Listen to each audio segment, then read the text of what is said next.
بسم اللہ الرحمن الرحیم۔ السلام علیکم۔ انمول سرمایہ۔ ان چاروں کو ہوٹل میں بیٹھا دیکھ کر رمضان ہڑبڑا گیا۔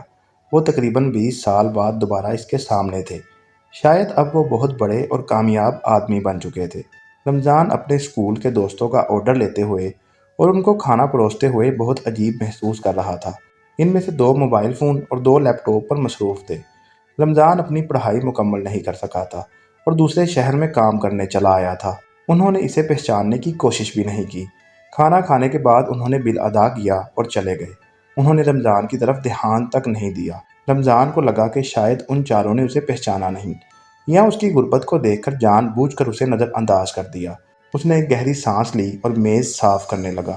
ٹیشو پیپر اٹھا کر کچرے میں پھینکنے ہی والا تھا کہ اچانک اس کی نظر اس پر لکھی تحریر پر پڑی۔ لکھا تھا کہ بھائی تو ہمیں کھلا رہا تھا تو تجھے کیا لگا ہم نے تجھے نہیں پہچانا؟ ارے اگر تو ہمیں اگلے 100 سال کے بعد بھی ملتا تو ہم تجھے پہچان لیتے۔ ہم میں ہمت نہیں تھی کہ تجھے ٹپ دیتے۔ ہم نے قریب ہی کارخانے کے لیے جگہ خریدی ہے اور آج تیرا اس ہوٹل میں آخری دن ہے۔ ہمارے کارخانے کی کینٹین کون چلائے گا یار؟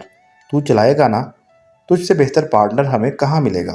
تجھے یاد ہے اسکول کے دنوں میں ہم پانچوں ایک دوسرے کا ٹفن کھا جایا کرتے تھے۔ آج سے ہم روٹی بھی مل بانٹ کر کھائیں گے۔ جلدی سے اپنی نوکری چھوڑ کر باہر آؤ، ہم کار میں تمہارا انتظار کر رہے ہیں۔ رمضان کی آنکھوں میں آنسو آ گئے۔ دوست زندگی کا انمول سرمایہ ہے۔